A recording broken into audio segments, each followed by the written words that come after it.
All right, good morning, everybody. Just want to check my audio levels here. Everything seems good. All right.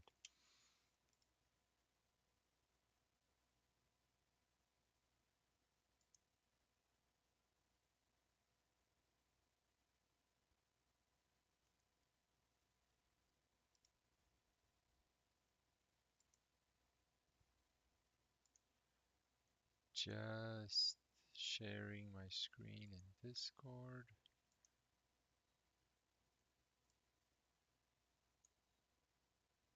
There we go. All right. All right. Let's get going.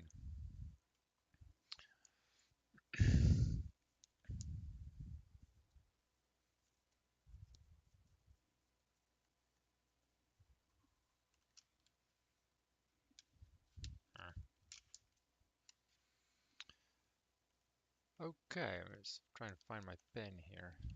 Where is my pen? Oh, there it is. Okay, got it.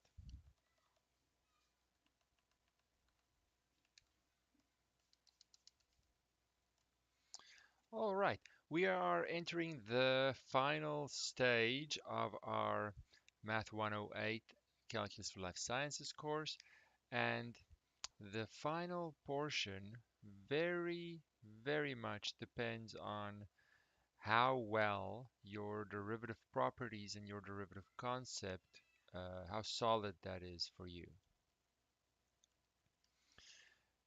So in the past, we have done the following.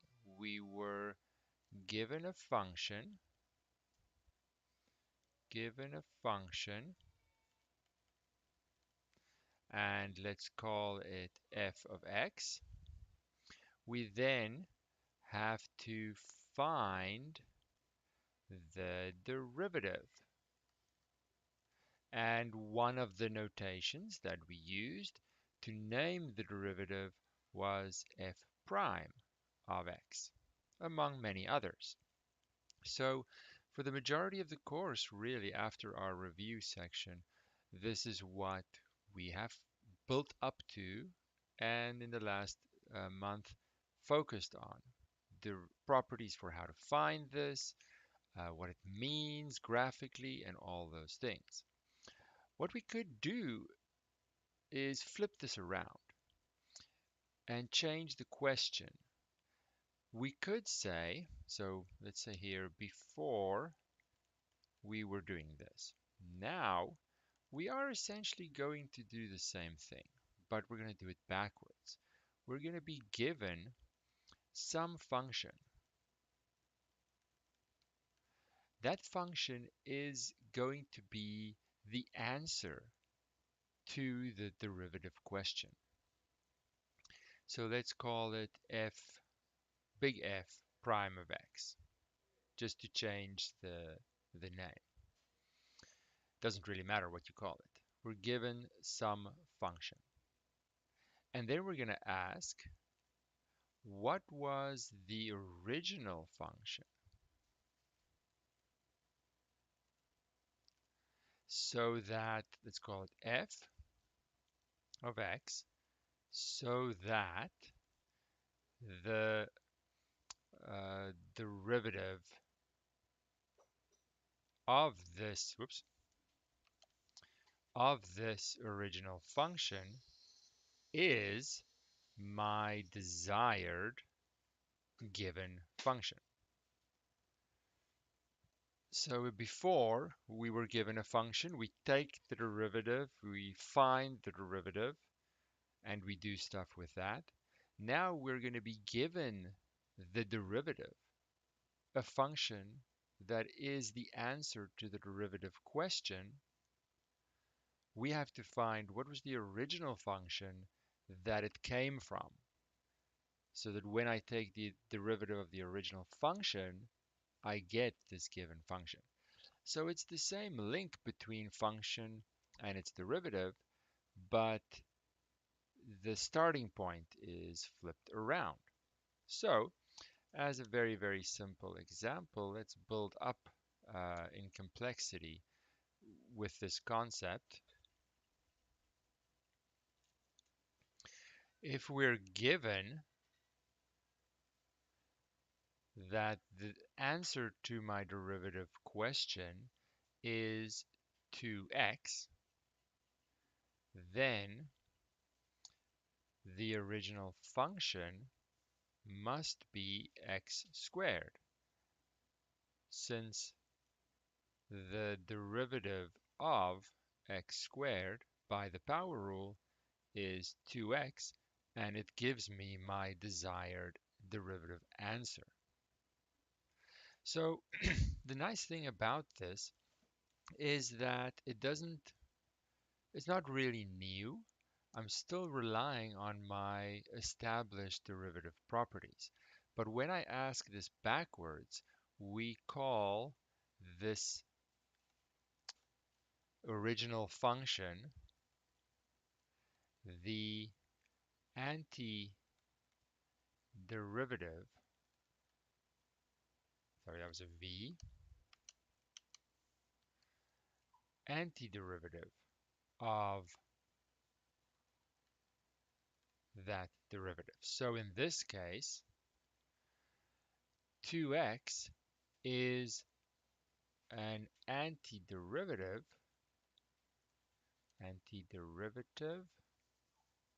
of, sorry, no, not 2x, no, sorry. 2x was the derivative answer. The 2x was the derivative answer. The original function that it comes from is x squared. X squared is an antiderivative of 2x.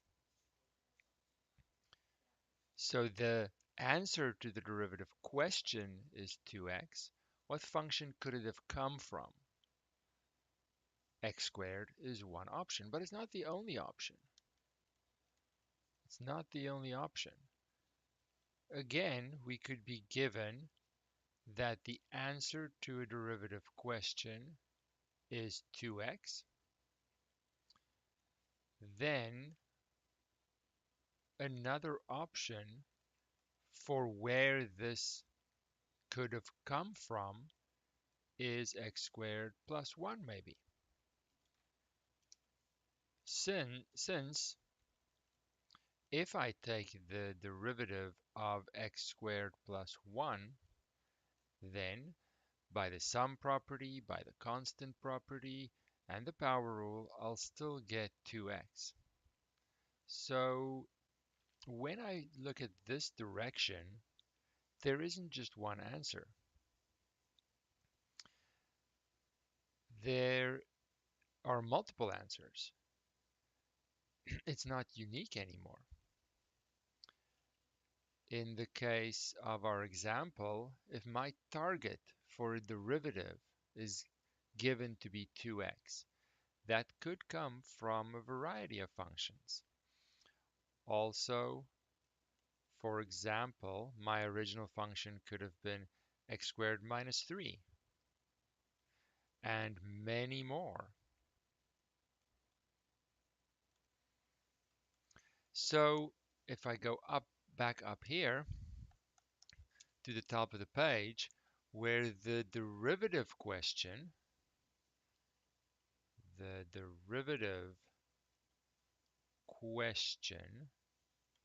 is given a function, find its derivative, that is unique in its answer. There's only one derivative given the function. The antiderivative question, antiderivative question is not unique in that if I'm given the derivative as an answer, then it could have come from many, many different original functions. Now, it sounds like bad news, but these functions aren't actually different. On some fundamental level, they all have to have an x squared in them. I can add or subtract a constant, but I can't do much more with this term that I add. If I have an x in there, then that features as another term in my derivative, but my answer has to be 2x. So yes, they are technically different, but they all come from a basic transformation, the vertical shift transformation of from the x squared base. So let's say here all the f of x answers, all the antiderivatives, all the antiderivatives of 2x have the form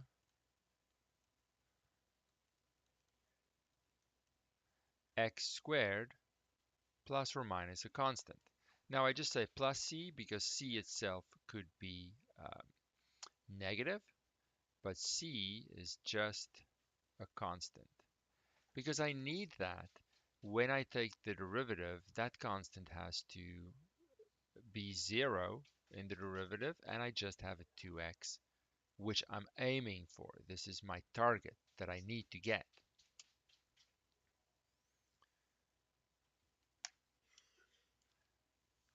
Just 1 second, or let me just respond in chat here.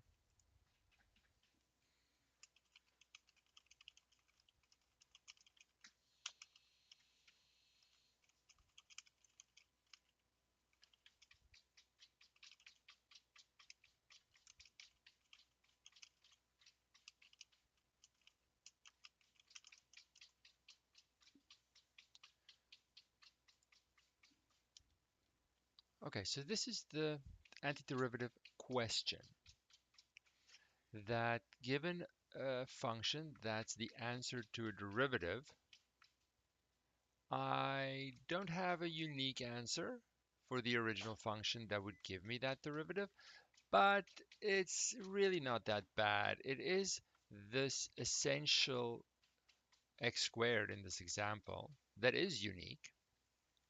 There is a portion of it that's unique. But because I can add or subtract a family, I really get, add or subtract a constant, I really get a family of functions that are all based on x squared. They can't be fundamentally different. They're just technically different, but fundamentally they're all based on the same essence of the function. So now we just always have to add, for this antiderivative question, we must always include the plus c. So just get into the habit. If it's an antiderivative question, you focus on the essence of your function by way of thinking of the power rule in this case, and you just add the c to indicate that you are aware that there are actually technically many possible antiderivatives, but they're all based on this one essence x squared. Okay, so let's go to our problem book and see what else we can do. We are in chapter 12.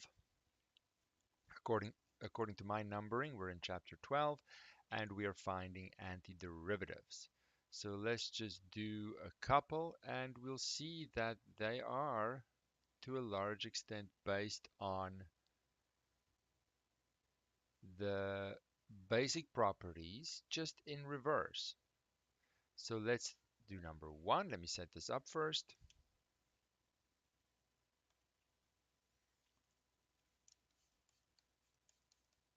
Maybe a new page is appropriate.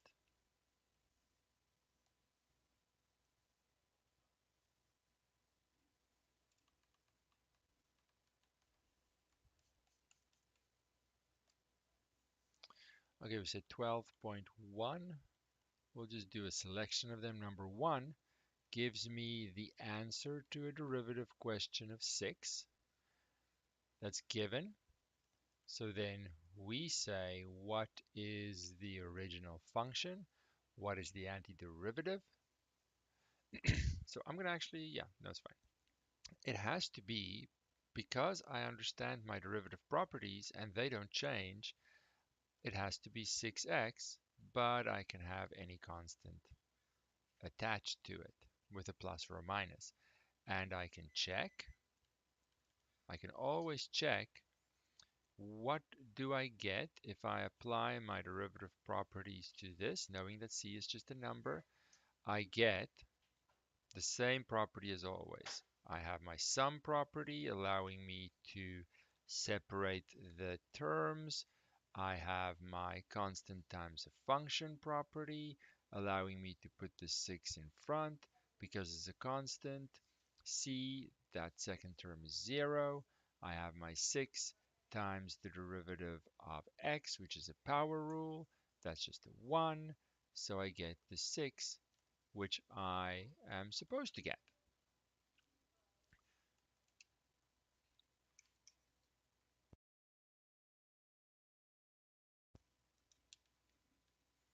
So we can always check our answers, even in the simplest case, but all they are relying on are the derivative properties that we already know, which is why I said that the second half can be very, very easy if I put in the effort to be really comfortable with the derivative properties. So comfortable that I can use them in reverse. Let's see what else there is. I won't do every one of them. Let's do number 3, 5x minus 3.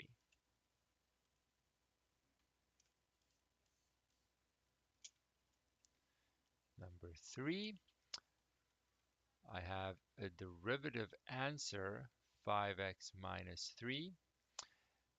Then the antiderivative that I'm focusing on the essence. What is going to give me this? Give or take a constant.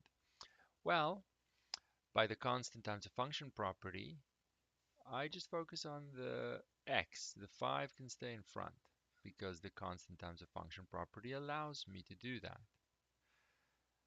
But for the x, it's going to have to be, well, it's going to have to come from, let's just say it like this, since it's early stages here. I'm now focusing on the antiderivative of x only. I don't have to worry about the 5. Now for x, what is going to give me an x? Well, it has to be an x squared. There is no choice. Essentially, the x squared has to be in this original function.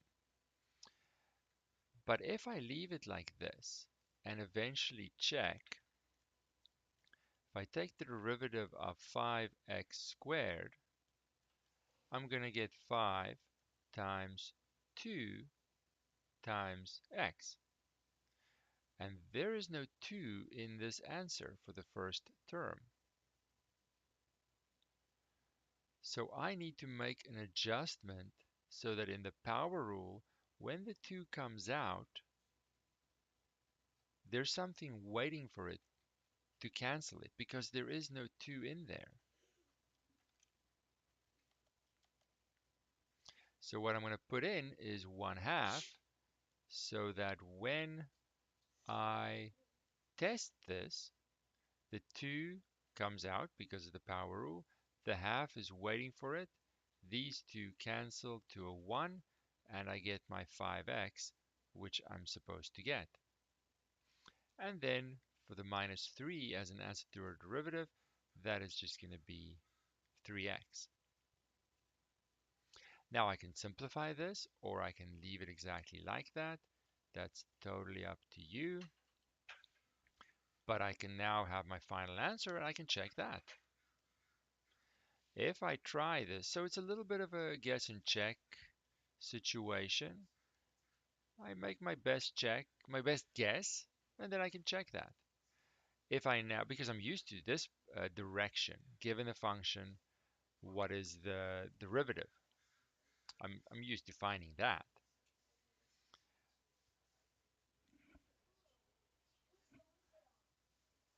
So now, if I keep my 5 over 2 in front, which the constant times a function property allows me to do, x squared's derivative is 2x, and then I have a minus 3. When I simplify that, the 2 and the 2 cancel. I get my target. I know I'm correct.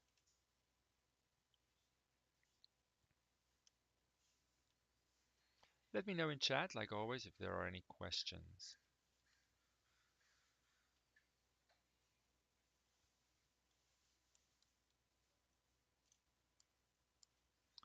So it's now just a question of doing enough of these to be comfortable with this reverse engineering of the power rule. Let's do number 4, 5x squared minus 6x.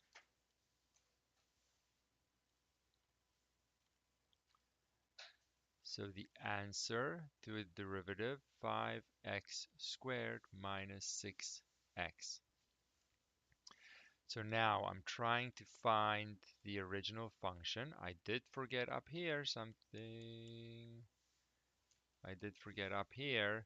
We always have to insert a plus c.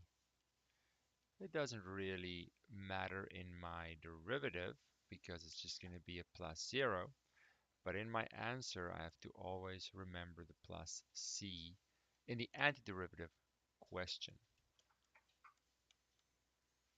So it's easy to forget as we're still getting into the habit of this.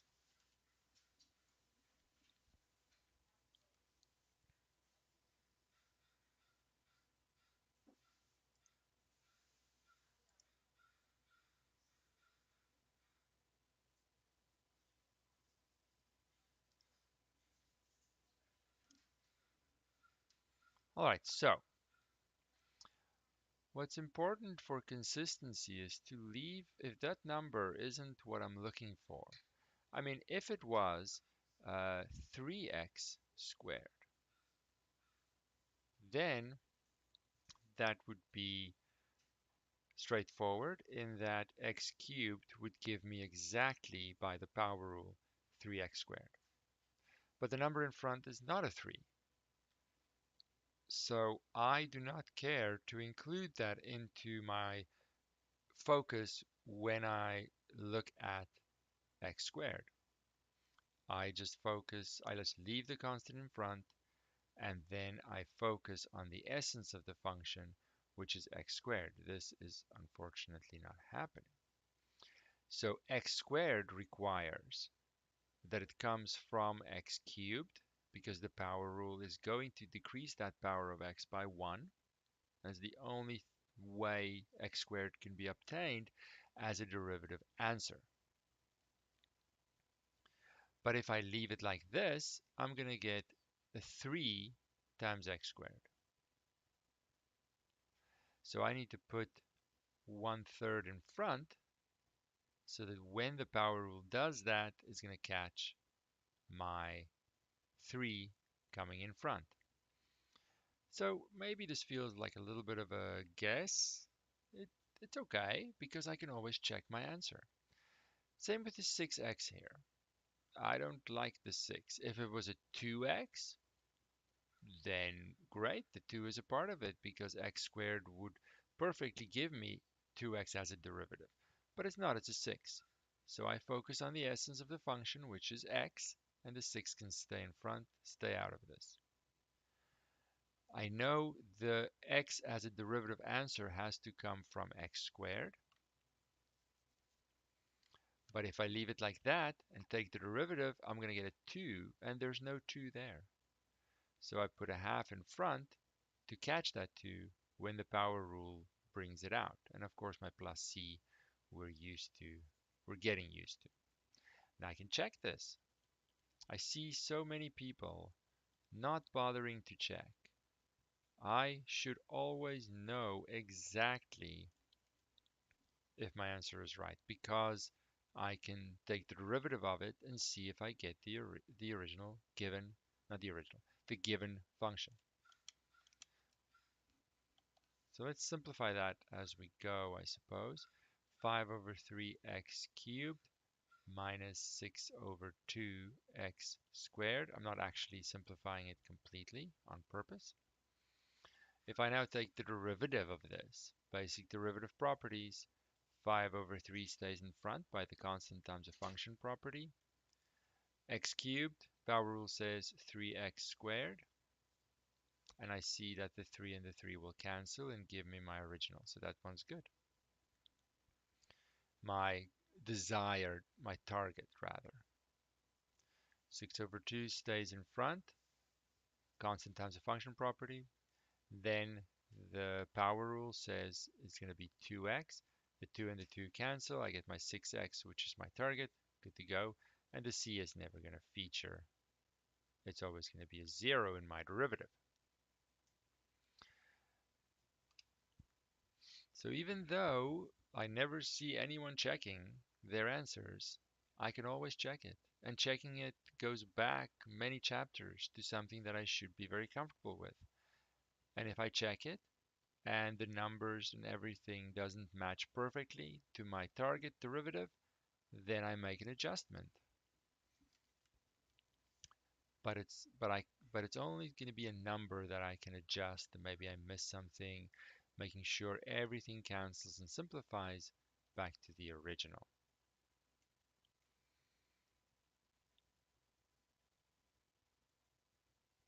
All right. We'll just keep going. That's all we're doing for today, getting used to this antiderivative concept. If we look at something like number 6, 5x times x squared minus 8. Oh, new page again.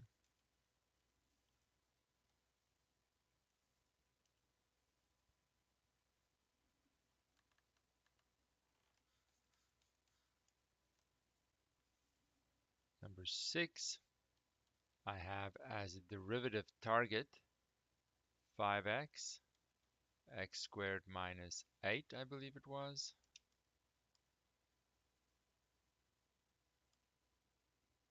Like that.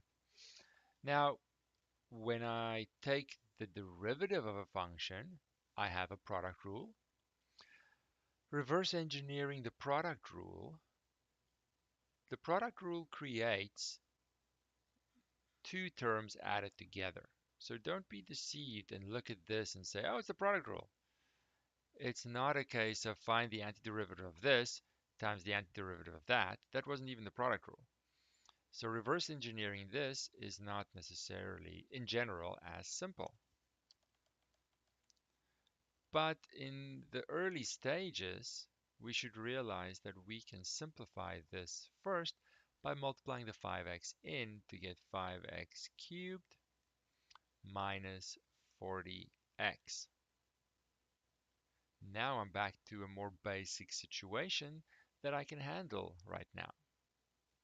So now I can start constructing my original function, my antiderivative, by looking at it one term at a time, saying, okay, 5x cubed. I don't like the 5. It's not working with the x cubed. If it was a 4x cubed, then right away that would come from x to the 4. But it's not, it's a 5. So I leave the 5 out of everything. I do need to keep it in front. This situation is not happening. And focus on the antiderivative of x cubed, which is essentially going to be x to the 4. But if I leave it like that and test it by way of taking the derivative, I'm going to get the 5 in front and by the power rule get a 4x cubed. But there's no 4 in my target.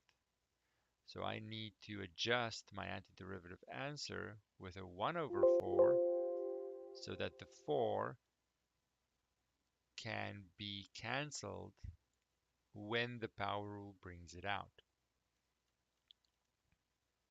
I'd like to think of it this way, like constructing my antiderivative instead of looking for a formula. So many people rush to a formula too fast. Of course, there are formulas for the reverse power rule, if I can call it that. But I'm not going to write that formula because the way of thinking is more important and more flexible and allows me to do more things as we make the function more complicated. A formula is so specific, it doesn't encourage me to think about what is really happening here. Now for the 40x, 40 is not a number I am associating with x, so I leave it in front. Focus on the essence of the function x, which, if that's the derivative answer, is going to have to come from x squared. But not perfectly, because when I take the derivative of x squared, I'm going to get a 2x. I'm going to get the x, but I'm also going to get a 2, and I don't want that 2, so I put a half in front to catch that 2 when the power rule brings it out. And then a plus c, and I'm done. You can always check it, of course. I'm not going to check it every single time, but know that you have that option. If you don't use that option, that is your decision. But if you have any sort of uncertainty, you should really check and see how we are reversing what our derivative properties are doing.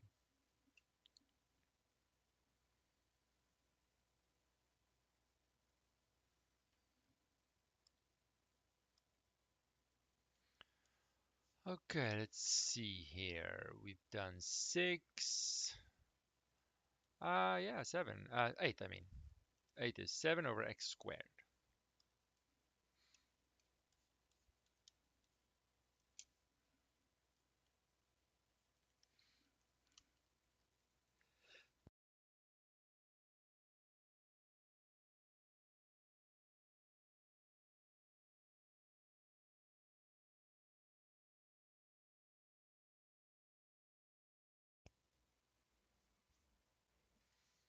All right, I have 7 over x squared. Again, you can think of this, quotient rule, but I'm doing things in reverse. This is the answer to a derivative question.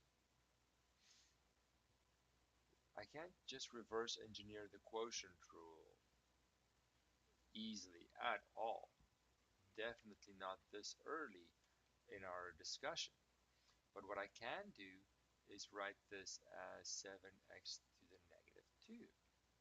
Then there shouldn't be any problem because now I'm in power rule territory and the power rule can be reversed quite easily. Well, easy enough compared to other fancier properties.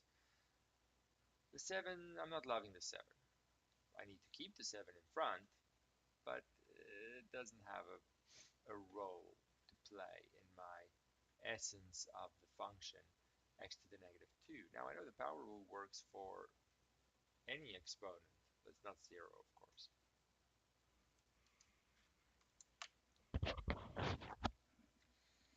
Let us see. So where would x to the negative 2 come from as an answer when I use the power rule?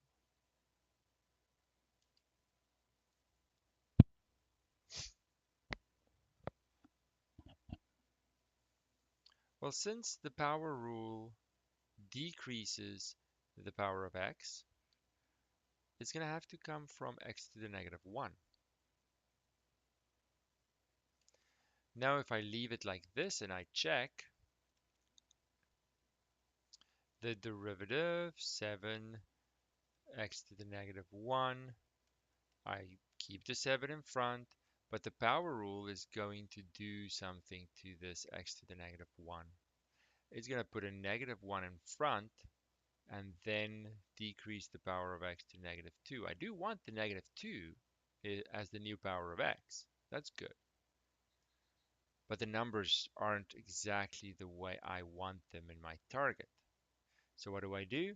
You can think of it as putting 1 over negative 1 in front to cancel with that negative 1. I do not have enough space for it.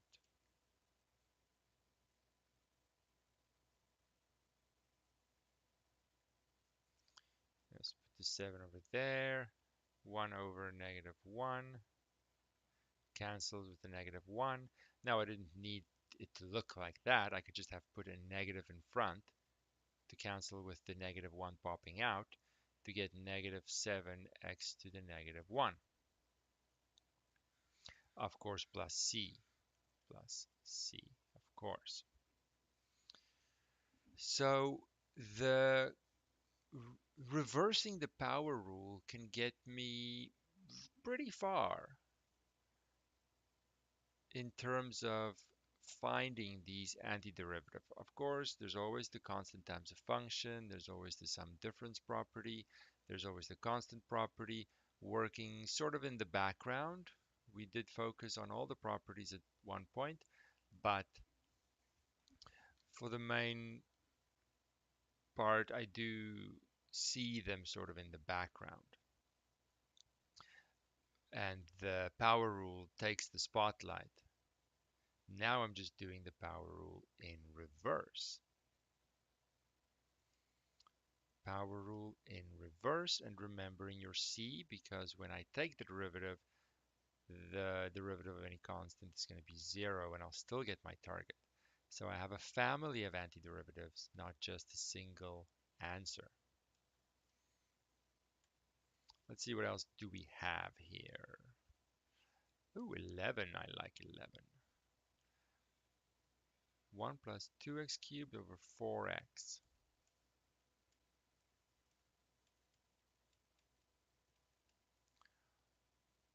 1 plus 2x cubed over 4x. Let me double check.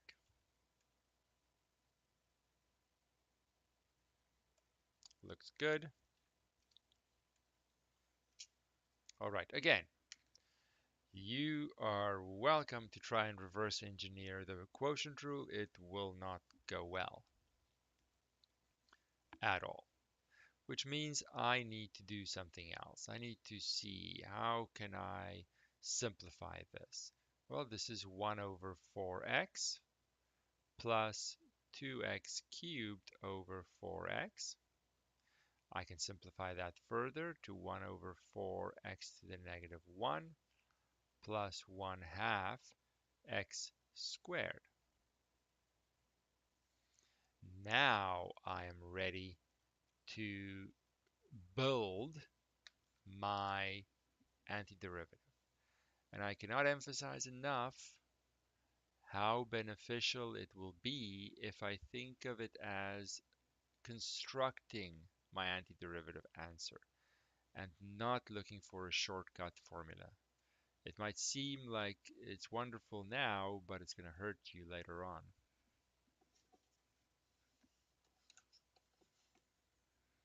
So take the advice or don't take the advice. It's up to you. I'm building my answer. So the 1 over 4 stays in front because it's just going to complicate what is the essence of the function, x to the negative 1. Now, what does the power rule do, or what could it come from so that the power rule can give me a negative 1 power of x?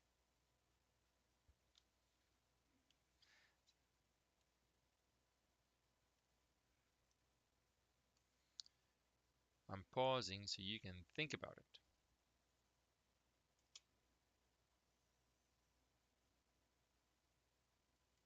If my derivative properties are solid, I would realize that this is the exception. 1 over x is the exception. It doesn't come from a power of x by way of the power rule. It comes from the natural log of x. Because the derivative of the natural log of x is 1 over x. It is the one exception. But I'm still using my derivative knowledge, rather. I wouldn't call this one a property. I do use my derivative knowledge in reverse. There isn't anything new happening here. Everything is just backwards. For the next term, I leave the half out of it. I focus on the essence of the function, x squared. I know that is going to come from x cubed essentially, but the power rule is going to bring that 3 in front, and there is no 3 in my target, which means I need to catch that 3 when it comes out. So a third is put in front, and then of course my constant. So remember, you should, in the beginning, check to see if your attempted antiderivative does give you your desired target, but we're not going to do that every time. So there are some exceptions. It's not just plug and play the power rule. I have other kinds of functions. I have other kinds of properties that will slowly include as we continue.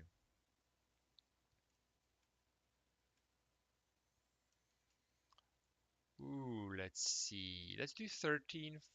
Actually, no, let's do 12. Let's do 12. E to the 2x. I'm going to do something between 11 and 12. I'm just going to do e to the x. Let's just do something. Let's call it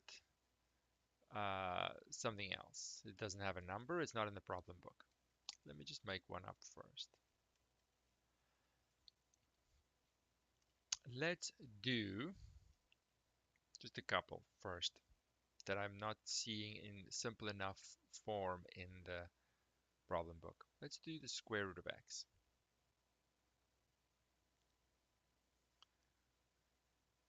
What is essentially the antiderivative of this function?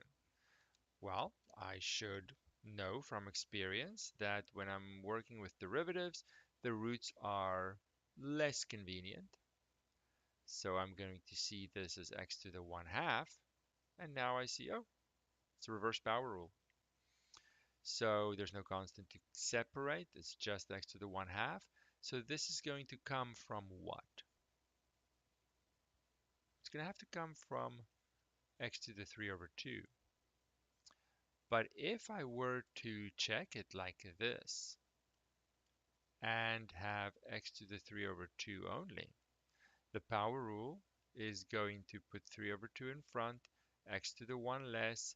So I do get the desired target, but there's a number that's not in my target. So I need to put some more stuff in front, which is 2/3, so that it cancels and I see only a 1 as I should. So the antiderivative is 2/3 x to the 3/2, of course, plus a constant. So that's one example I want to highlight. Let's highlight another one. If my derivative given function is e to the x,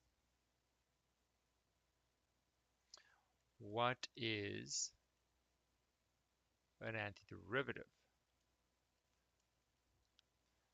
So I'm looking for a function, something, so that its derivative answer is e to the x. Again, I'm just drawing on my knowledge of exponential functions to know that it's e to the x.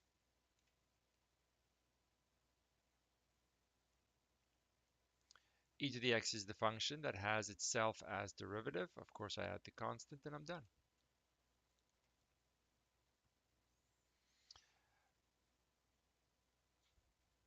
But if I now have something a little bit more complicated, new page first, I guess.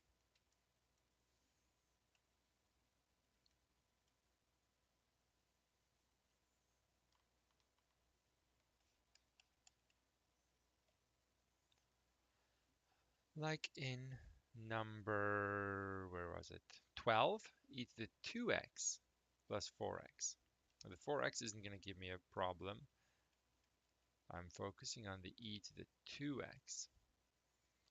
E to the 2x plus 4x.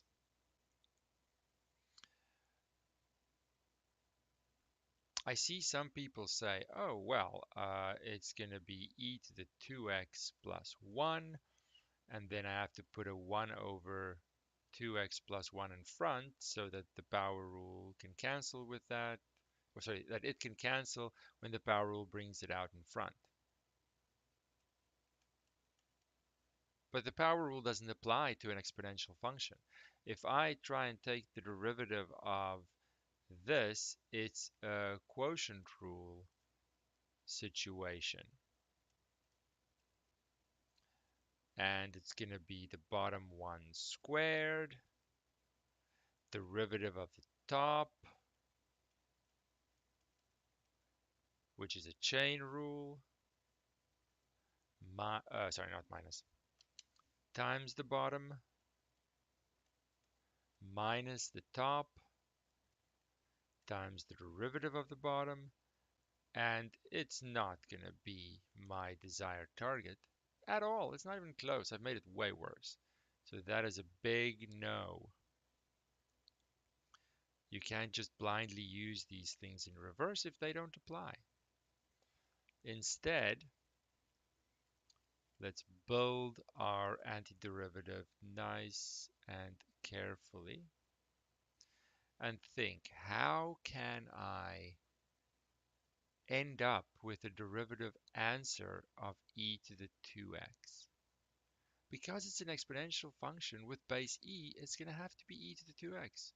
There is no other way to get it.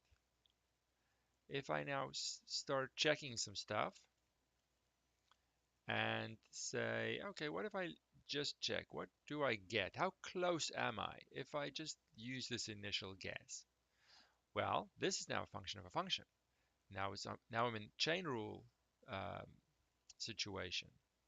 The derivative of the outside function, yes, it is e to the 2x. But the second part of the chain rule says multiply by the derivative of the inside function, which is a 2, and there is no 2 in my target.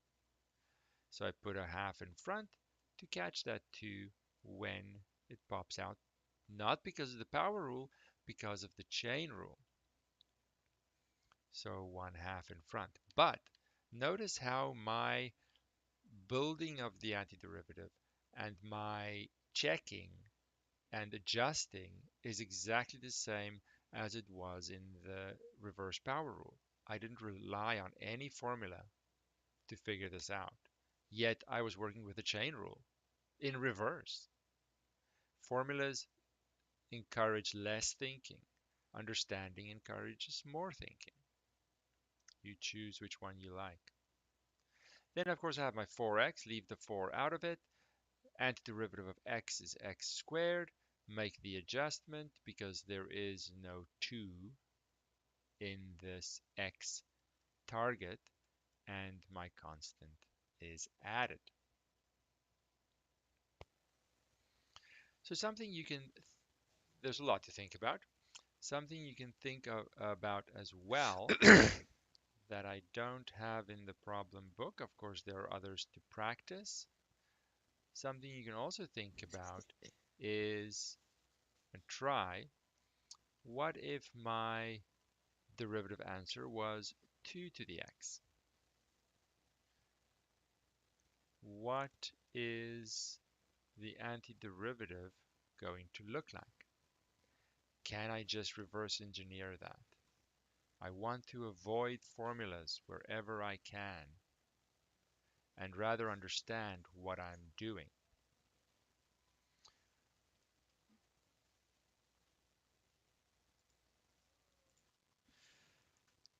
All right. Now, in our next discussion, we are in a sense continuing this antiderivative question. That is the main theme of the rest of the course. But are there any questions up to this point before we end our session here for today?